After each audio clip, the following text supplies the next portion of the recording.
Hello, happy Thursday to you. You ready for day number 4? We are in day 4 of the Build Your Dream Life Challenge. I hope each and every one of you have been able to get your worksheets, have been able to sit down and put some thought and prayer and just get in there and really do some digging, doing some asking of the Lord, sitting and really mapping out your vision, what you believe the Lord is placed on your heart, giving you the gifts and the talents to do to impact your life and the lives of others. So it is a good thing. It's a good thing. And today, I'll wait to see if anyone pops in, but tomorrow is really a Q&A. So tomorrow is, if you have any questions, any concerns, anything you want clarification on, you want to know how to do a step, anything that you are struggling with or maybe wanting to know or have wanted to ask me for a long, long time and haven't asked me, tomorrow is the day. When I come on tomorrow at 2 p.m., 3 p.m. Eastern, I'll do very short teaching, maybe 4 to 5 minutes. And then the rest of the time is if people have questions, you can ask them. If you're watching this on replay and you have to work tomorrow or you're not going to be able to hop on live tomorrow, no problem. I got you.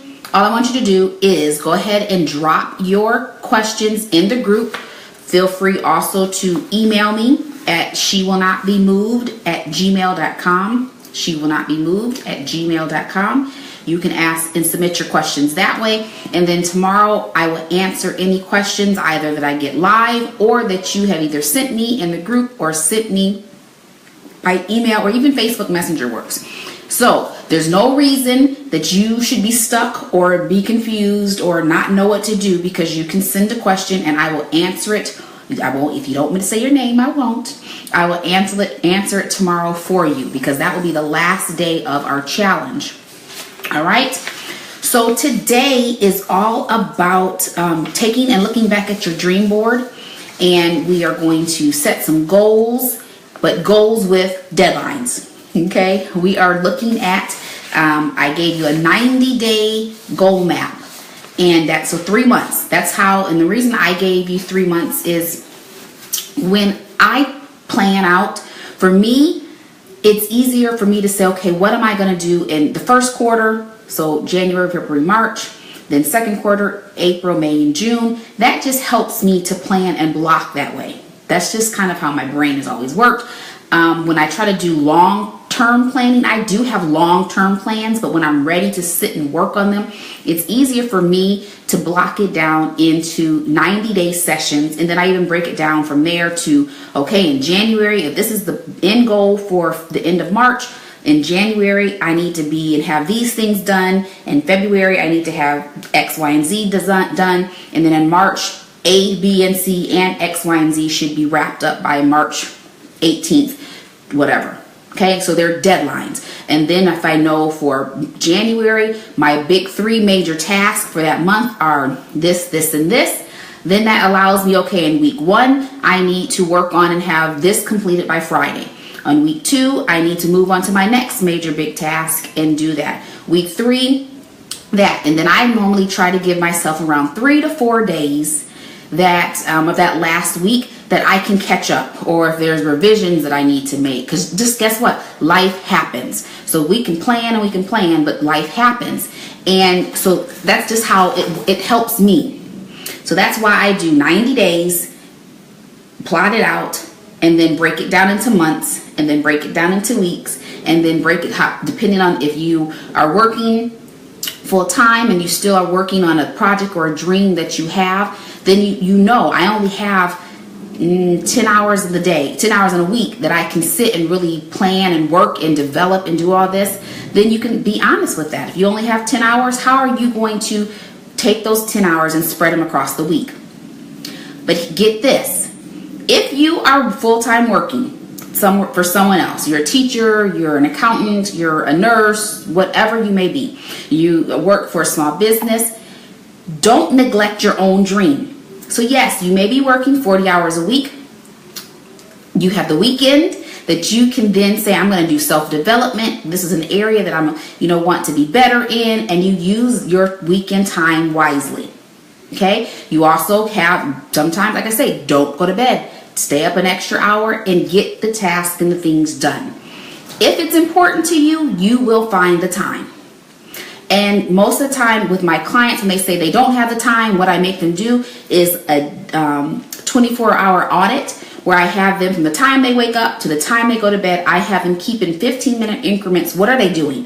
What are you doing from 6 a.m. to 6:15? From 6:15 to 6:30, what are you doing? And then we look and find holes in their day that they may not have maybe an hour at a time, but they may have 15 minutes here, 15 minutes there, and then you can use those time for betterment, to better you, to work on a project. If you're writing a book, 15 minutes to write out, another 2 paragraphs or something. So there's always time, because everyone has the same 24 hours. You have the same 24 hours as Oprah. You have the same 24 hours as whoever else, has gotten to a level of success that you look up to. They all have the same 24 hours. Now, yes, some of them have help and all of that, but I'm reading a book about some of the highly successful people. Most of them rise and started their day before 6 o'clock. A lot of them wake up at 4 and 5 o'clock because that gives them 2 full hours to get things done before they, whoever else in their lives and in their homes wake up. So there's always time. Promise, promise, promise. All right, let's pray quickly and then we are going to get started. Father, thank you for life and health and strength. We thank you for your son, Jesus Christ. Now, Lord, as we come together again, as we're working on our lives and tapping in and pressing into you to dream bigger and to cultivate and develop the gifts and talents that you have placed in each one of us, Lord, we just pray that you would speak to our hearts right now. Holy Spirit, have your way in the midst of this live. Speak to hearts, encourage my sisters, encourage us to continue to run and to not grow weary, Lord God, because this is a process. This is a continual day-to-day process that we will walk out, Lord God, until we make it to that end destination and then eventually to heaven with you. We thank you and praise you for what you're doing in our lives. In Jesus' name, amen. All right, so let's go over the worksheets quickly. So here it is. It says, look back at your dream board, identify each part that requires action, and I made that. That's supposed to be turn. Sorry, there's a typo. And turn it into a goal. There's a couple of typos there. Sorry. So it's supposed to be turn it into a goal. I don't want you to think too much about the little details. Just focus on the main things that need to be accomplished and then make it happen. So on the first sheet, you're taking and writing not the little bitty things. You're looking and talking about the big major things. So for example, let's take, I think I've given this example before. If you know that your goal is to live and move to near a lake for whatever reasons, what do you have to do? If you're living in, let's say, a state that has no lakes, or you're living in, I don't know, let's pick a state. You're living in Montana, but you always wanted to live in California on the beach. That's a good example. Let's use that. So you're living in Montana, you want to, and you believe that there's something for you to be living on the beach in California. There's something tied to all of that. There's going to be major goals that you're going to have to do. Most people aren't in one day of thinking this going to pop up and move to California. There is a process. There are steps that need to be taken. So that's what this first sheet is, the big steps. So the big steps are, what would she need to do? She would first need to probably research cities coastal cities in California, and if she wants southern or northern, that's within her price range for rental or home ownership, whatever. That would be a major goal. Next goal, big goal, would be to find a realtor in that area who she could work with. That's a goal. Next goal would be to, start looking at property. And then she could have a goal, and she could have dates by these. And then another goal would be by, 1 month from now, I should have seen and viewed at least 20 homes. Then by June 30th, I should have taken a trip to California to go and actually visit these places that I'm thinking about possibly moving to. So just the big goals, not the little things. That's what's going to go on sheet number 1. Okay? And then remember, don't edit, don't overthink this. Don't get into perfection mode. Okay? Don't get into, I repeat, perfection mode. This is a process. There's going to be things that you're going to put on here and then you're going to cross out and you're going to say, no, that wasn't right. That's okay. The point is that you are doing something. God can course correct you if you're moving.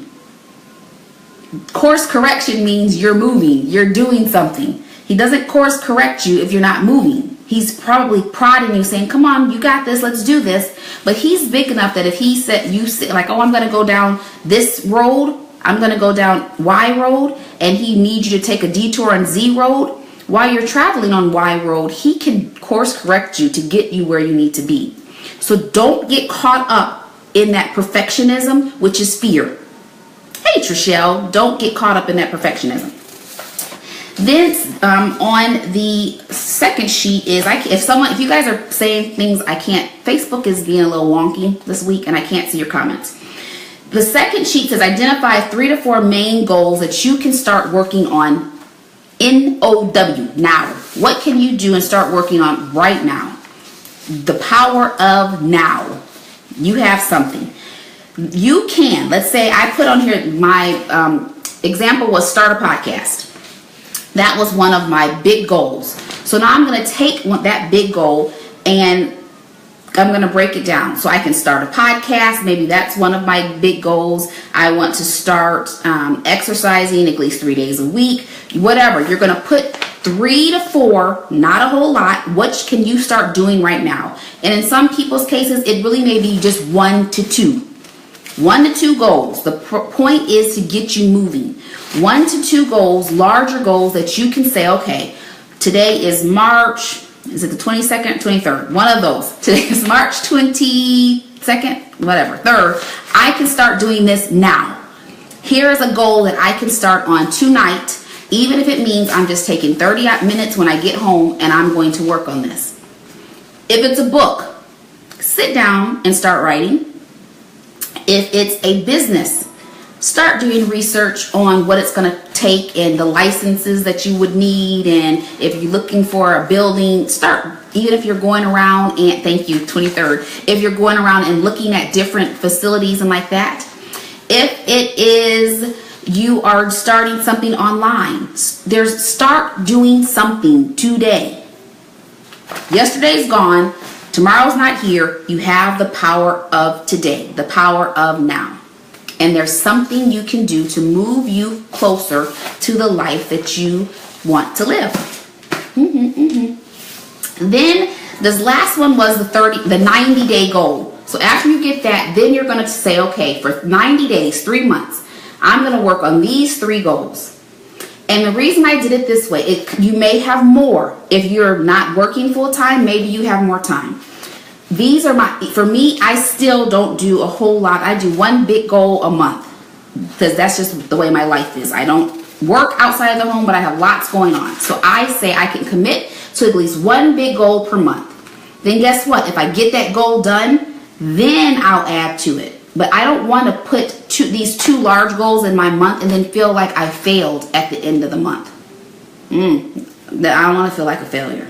So I'll put 1, work at it. If I get done, like for this month, I'm done with my 1 big goal. So guess what I did? If you didn't see, I wrote yesterday or the day before, I made a 30 prompt journal guide for you guys. It's up in you can download it up, and the link is up there. So I had finished my big goal, so I had time to work on something, and that was down for another month that I had. But I said, oh, I could do this in a couple of days, and so I did it. So don't set yourself up for failure and for disappointment. Start with 1, find your rhythm, and then add on to it from there. That's my advice, okay? And then when you have your goal, now you're going to say, these are the smaller steps that will get me to this goal. and then put a date and a deadline. You need a goal with the deadline. So by, and it's we had a mastermind group, and it was often asked, so what's the date you're going to have that done by? And at first I'm like, but I have come to appreciate that, because I know that I need to get moving. I don't, this children's book. I was supposed to have my children's book in hand about 4 or 5 weeks ago. I still don't have it. So it's messing with my deadline, and it's making me have a little, But the point was, I gave myself a deadline that I was going to have that book done and in the publisher's hand. Because if I wouldn't have set a deadline, the chances are I would have kept dragging my feet and kept finding I did a podcast today that was called Fear. And the 2 acronyms were finding excuses and reasons. Fear, F-E-A-R, finding excuses and reasons on why you're not going to do something. Or you're going to have focus everything and, what did I say it was? Focus everything and respond. Okay, I don't have my podcast notes. So fear, focus everything and respond, or fear, finding excuses and reasons. And I know that I can be good at finding excuses and reasons. So I have to put deadlines on things. If I can show you my calendar, and maybe I will, but I have every day, this needs to be done. And I put at least 2 larger things that are going to take me a little bit of time, and I put 2 smaller. Then I have non-negotiables. This has to be done today. Non-negotiable. So I'm not going to bed until this is done. Then if that is done, I try to start with something smaller to get myself working and in a habit. Then I move on to that non-negotiable item. Then when I get that done, then I'll go on to my other items. And that helps me and holds me accountable to me. And then I can look back that I really shouldn't have too many days. My goal is I don't want to have too many days where I had to push that day's task over onto the next. But again, life happens. And so I always have one day of the week that I keep kind of not maybe just one goal, because then that's my catch-up day. That's my catch-all day, because life just happens. Some days I just need a nap, and I take a nap, and then I'll do the work the next day. Okay, so that was all I had for the challenge, but I wanted to come on and tell you this part. I'm studying in 2 Kings, personal study time. I'm studying 2 Kings, and today I was reading about Elisha, and about Elisha and the Shunammite woman, and that she had, had her husband build a house on the side onto their home for Elisha. So when they were going, that they could be he could have a room. And so she didn't have a son, and he said, this time next year you will have a son. And so she had the son, and then the son died in her arms, and she goes to Elisha. And then it goes on to another story about Elisha feeding people. And I start looking at this, and I said, okay, Lord, I understand that, Elijah passed his mantle, passed his cloak onto Elisha. And I start thinking about mentors and, people in my life who has helped me to be who I am today. And then people who I look up to because I want them to help me to be better in an area of my life. And I start looking at Elisha and all of these things with the Shunammite woman. He brought the Shunammite woman's son back to life. And this Elijah had very similar things that he did in his life, in his ministry. And so it just was showing me the power of always having a mentor, someone who you can say, you are better in this area than I am. And then you linking and saying, I want you to pour your wisdom into me. So I have a personal trainer. Why? Because I have reached a plateau working out on my own, and I've plateaued. I'm not losing the weight that I wanted to lose. I'm not where I thought I should be.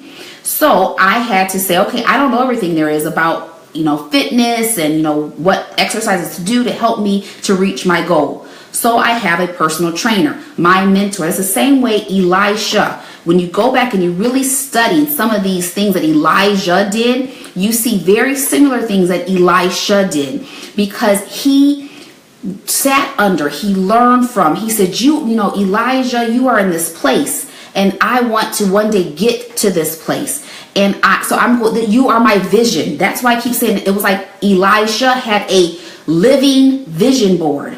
He saw and understood what Elijah did, and he could keep that before him to say, now I can move and be the giftings and the gift and the talent that God has placed in me to do these things in his time.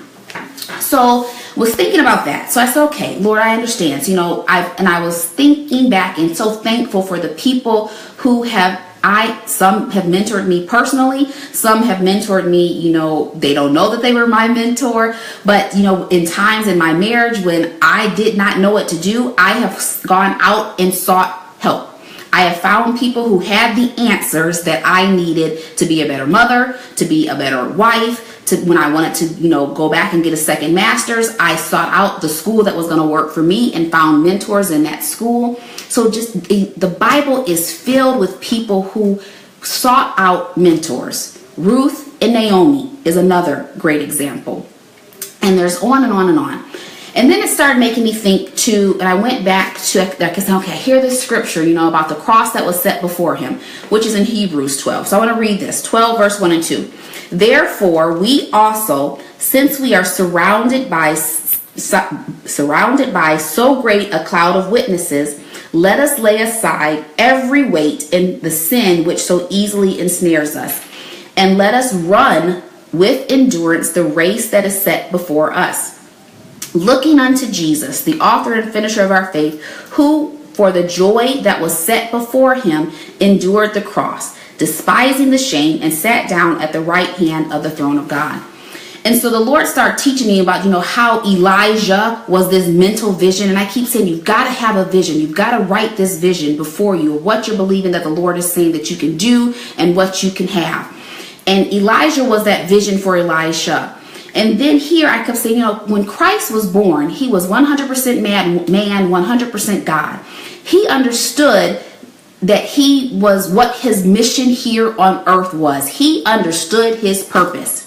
And it says before the hope, for the joy that the cross, let me read it again, for the joy that was set before him, he endured the cross. That he knew, he had the vision, he had the mission, he knew what he was coming here to do. But then I went back to the Garden of Gethsemane when he was saying, basically, Lord, if this cup can pass from me, let it. This task is hard. This is something that my physical 100% man would say, let this pass. I don't want to do this. No. But why?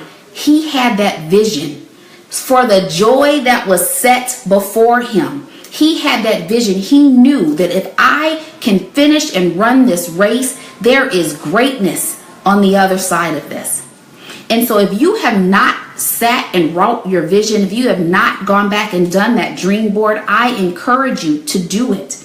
Because when you get tired, when you don't want to, when you want to give up, when you have a Garden of Gethsemane moment like Jesus did and go crying and stomping and say, I don't want to do this, this is not fair, which I have quite often, I'll be honest, I go back to my vision to say, if I can endure this for the joy that is set before me, if I can endure this, the lives of girls in Ghana will be changed. If I can endure this, women will understand their purpose and their value and be able to encourage other women and start this ripple effect. For the joy set before me, if I can press through, children in Detroit and Chicago and Inkster will have an empowerment center where they can learn about him and learn about the great big world that their school is not teaching them about. All the gifts and talents that lay inside of them. And it says, you know what? I can go on. And then just like Jesus did in that garden, because he understood, he was reminded of the vision, reminded of the joy of finishing the race. I want to finish, y'all. I want to finish. And so enjoy, it's a process. It's not going to take place overnight. Sometimes I wish it would. Sometimes I'm like, okay, Lord, can it come on here now? But it's a process. And so today I enjoy this day and I enjoy the process that goes with it. Then tomorrow I wake up and pray and ask the Lord for strength and to do more and be more and enjoy the process and keep the vision before me so I won't sit down on it. I will continue to make strides, and that's why deadlines are important. So you will continue to make strides towards your end result. Okay? So, tomorrow, Q&A day. Tomorrow's worksheet, you are going to be revamping your dream board. So pray and ask the Lord, sit and ask him, is there something that you are leaving off because you have FEAR, you're finding excuses and reasons? He doesn't need you to do that. He's capable, he's able. Or are you going to focus? Why am I having issues? Focus everything and respond. Focus. You focus everything, say, remember, Lord, you are for me, you are with me, and I can do this, and then respond by doing. Not just sitting and not just talking about it, but getting up and actually doing. Okay? So, Q&A day is tomorrow. Any questions, you can email them, you can send me Facebook messengers, you can drop them in the chat. And then remember also, there is a free gift, a new gift I made for you guys. I called it, for women who have big dreams, 30 journal prompts. And if you do that, I get clear with writing. I know everyone doesn't like to write. For me, it helps. So I wanted to put that gift out there for anyone else who likes to write. And it also, some of the prompts I put in there are thought-provoking prompts to make you, why do I believe that? And it's time that you can say, Lord, I'm sitting here, I'm writing, meet me here as I'm writing, and show me and reveal my own heart, my own motives, my own mind. Help me to renew my mind as I write. And then I go back and read them, and it's just like, wow, I've come a long way. Or wow, I didn't know that I really had it and have an issue there, and I need to go work through that issue. So it can be very, very helpful. All right? Know that I love you, that I believe in you, that there are infinite possibilities, but you have to step out and take the first step. I am soon going to be introducing someone to you in the group. I'm hoping that she's going to say yes to this, but one of my clients, I just watched something that she did, and I am so very proud of her, and I'm going to see if she's going to come and do and share with us about what is happening to her after her yes. And it is so amazing. I sat crying a little bit ago because I'm like, yes, and just the power and the impact she's going to have because she knew what her gifts and her talents were. She was hesitant on doing this, so we came up with a plan, and I gave her a deadline, and she met her deadline, and it is going to be a blessing to so many people. So I'm going to see if I can get her to come talk about it. Yeah, I am. All right, guys, until tomorrow, don't forget, send me your questions, and I love you. Bye.